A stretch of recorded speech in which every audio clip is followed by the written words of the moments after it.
ना quantum number. अब मेरी बात को सुनना, अगर आप मुझे पाना चाहते हो, मेरा पता करना चाहते हो, तो आप कैसे करोगे? एग्जैक्ट लोकेशन पे पहुंचना चाहते हो कि मैं कहां हूं, तो क्या करोगे? आप पता करोगे मेरा गली का नंबर। बैंगलोर रहते हैं तो सबको पता है। एटम, बैंगलोर एक तरह का एटम हो गया, समझो। ये अगर आप, मैं मान लो इलेक्ट्रॉन हूं, ठीक है, आई एम इलेक्ट्रॉन। अगर आप मेरे पास पहुंचना चाहते हो तो क्या करना होगे? तो ये बैंगलोर हो गया, आप बैंगलोर आ गए। अब बैंगलोर आने में तो कोई प्रॉब्लम ही नहीं थी। आपको क्या करना पड़ेगा? बैंगलोर में किस गली में रहता हूं ये पता करना पड़ेगा। यानी कि आपको स्ट्रीट नंबर का पता करना पड़ेगा। क्या पता करना पड़ेगा? Street number. अच्छा, उस गली में कौन से घर में रहता हूं ये भी पता करना पड़ेगा। एग्जैक्टली आपको हाउस नंबर पता करना पड़ेगा। ठीक है, उस घर में कौन से कमरे में सोता हूं ये पता करना पड़ेगा कि ये कमरा है, तो आपको रूम नंबर पता करना पड़ेगा। सही है। उस रूम नंबर में 2 बेड लगे हुए हैं। अब ये रूम है, अब इस रूम नंबर पे 2 बेड लगे हुए हैं। मान लो तुमने मेरी शक्ल कभी नहीं देखी है, तो मैं कौन से बेड पे सोता हूं, तो आपको बेड नंबर भी जानना पड़ेगा।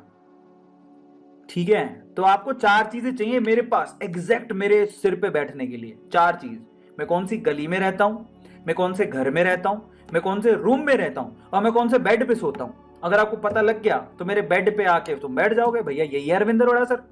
तो इसको हम लोग केमिस्ट्री में कैसे बोलते हैं? देखो, केमिस्ट्री में किसी भी इलेक्ट्रॉन का पता करने के लिए आपको 4 चीजें चाहिए। एक तो स्ट्रीट नंबर, जिसको हम लोग बोलते हैं प्रिंसिपल क्वांटम नंबर, जिसको हम लोग एन से रिप्रेजेंट करते हैं। एक होता है हाउस नंबर, जिसको बोलते हैं अजीमुथल क्वांटम नंबर, जिसको हम लोग एल से रिप्रेजेंट करते हैं। एक होता है रूम नंबर, जिसको बोलते हैं मैग्नेटिक क्वांटम नंबर, जिसको हम लोग एम से रिप्रेजेंट करते हैं। एक होता है बेड नंबर, कौन से बेड पे सोया पड़ा है, उसको बोलते हैं स्पिन क्वांटम नंबर। तो 4 क्वांटम नंबर होते हैं, एन एल एम एस। ठीक है, सो ये 4 क्वांटम नंबर के बारे में हम लोग पढ़ेंगे। अब ये पूरा अगर आपको पता लग जाए किसी इलेक्ट्रॉन के लिए, तो आप उस इलेक्ट्रॉन का एड्रेस पता कर सकते हो, बट गारंटी नहीं कि वो वहां मिल जाएगा, ये ध्यान रखना। बस हाँ, उसके सिराने पे जाके बैठ सकते हो, कभी तो आएगा सोने।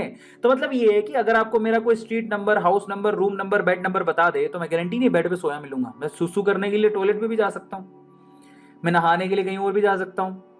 आ रहा है समझ में? क्लियर हो रहा है? तो अब बस आपको क्या करना है, उस बेड पे आके बैठ जाओ, मैं कभी ना कभी तो आऊंगा। सो मैक्सिमम पाए जाने की संभावना है वो सिर्फ, we can only check the probability और पॉसिबिलिटी कि हमको इलेक्ट्रॉन मिलेगा, बट गारंटी नहीं है। Try to understand. सो हम लोग एड्रेस पता कर सकते हैं। एड्रेस को क्वांटम नंबर से दिखाया जाता है। तो क्वांटम नंबर होते हैं 4। एक होता है प्रिंसिपल क्वांटम नंबर, एक होता है एंगुलर मोमेंटम क्वांटम नंबर, जो अजीमुथल क्वांटम नंबर भी कहते हैं। एक होता है मैग्नेटिक क्वांटम नंबर, एक होता है स्पिन क्वांटम नंबर। सबको पढ़ लो। पहला तो जो है ना प्रिंसिपल क्वांटम नंबर, वो बताता है कि भैया तुम्हारा शेल क्या है, इलेक्ट्रॉन कौन से शेल में है। शेल को रिप्रेजेंट करने का तरीका क्या होता है? इसको एन से रिप्रेजेंट करते हैं। ये 1 से शुरू होता है इसका number, shell number 1, shell number 2, shell number 3, shell number 4। इनको के एल एम से भी लिखते हैं, शेल के एल एम एन। समझ में आ गया? अब जैसे जैसे शेल का नंबर इंक्रीज होता है, साइज भी बढ़ने लगता है और एनर्जी भी बढ़ती है। और एनर्जी का फॉर्मूला सेम है जो बोहर ने निकाला था, कोई प्रॉब्लम नहीं है, वो फॉर्मूला आप यूज कर सकते हो, -13.6 वाला, याद है? Z²/n²। सो ये फॉर्मूला एज इट इज लगता है। ठीक है, अब आते हैं अजीमुथल क्वांटम नंबर पर। अजीमुथल क्वांटम नंबर आपको बताता है कि सबशेल कौन सा इलेक्ट्रॉन का, मतलब स्ट्रीट पता लग गया, घर कौन सा है। ठीक है, सबशेल, सबशेल कौन सा है, इससे आपको पता लगता है कि भैया शेप क्या होगी। अगर आपको अजीमुथल क्वांटम नंबर पता है तो आप शेप पता कर सकते हो। अब आप मेरी बात ध्यान से सुनना, शेल के अंदर सबशेल कैसे पता होता है? अगर मान लो कि फर्स्ट शेल है तो उसमें सबशेल होगा 1s। अगर सेकंड शेल है तो सबशेल कितने होंगे? 2s and 2p। अगर थर्ड शेल है तो सबशेल कितने होंगे? 3s, 3p, 3d। ये सबशेल है। अब आपको मैं मजेदार बात बताता हूं, अगर कोई एस सबशेल की बात कर रहा है तो उसके लिए अजीमुथल नंबर होता है 0। अगर कोई पी सबशेल की बात कर रहा है तो अजीमुथल नंबर होता है 1। डी सबशेल की बात कर रहा है तो अजीमुथल नंबर होता है 2। एफ सबशेल की बात कर रहा है तो अजीमुथल नंबर होता है 3। समझ में आ गया? तो देखो, n की वैल्यू अगर 1 है तो l की वैल्यू कितनी होगी? 0, क्योंकि उसमें सिर्फ 1s ही होता है। पहले ऑर्बिट में सिर्फ एक ही सबशेल होता है, 1s, सब ऑर्बिट होता है 1s, तो l की वैल्यू कितनी हुई? 0। दूसरे ऑर्बिट में टोटल 2 सब ऑर्बिट होते हैं, कौन कौन सा?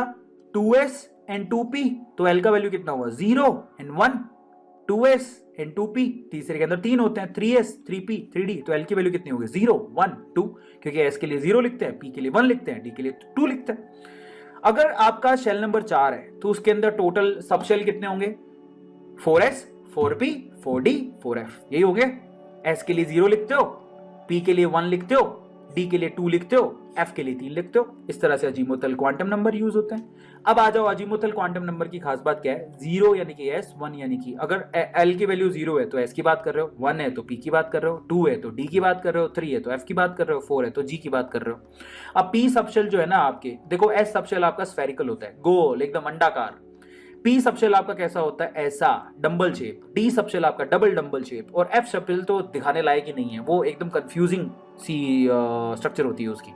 अब मैग्नेटिक क्वांटम नंबर की तरफ चलते हैं। देखो मैग्नेटिक क्वांटम नंबर बेसिकली अगर आप ध्यान से देखोगे, अगर मैं बात करूं, देखो अगर मैं बात करूं p, ये आपका सबशेल है, तो p के अंदर है ना टोटल कितने ऑर्बिटल्स होते हैं, 3, px py एंड pz, ये तो तुम पढ़े हो।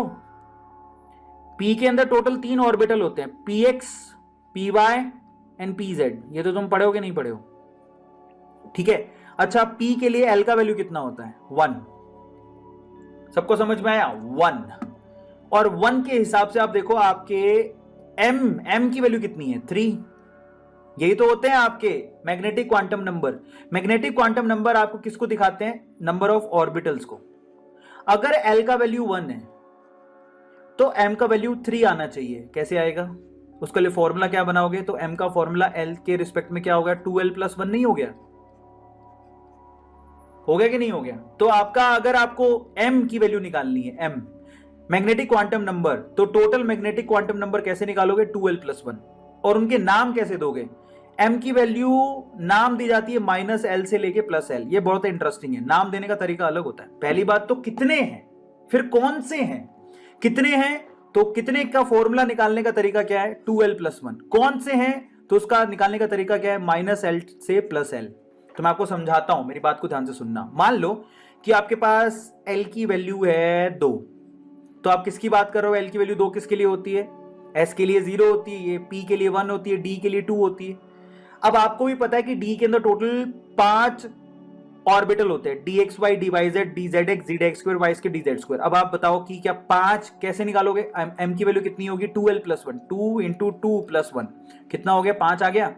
अब वो कौन कौन से होंगे, वो होंगे -l से +l, यानी कि -2 से +2, ये उनके नाम होंगे, -2 से +2 उनके नाम होंगे, मतलब उनके नाम क्या होंगे -2 -1 0 +1 +2, ये 5।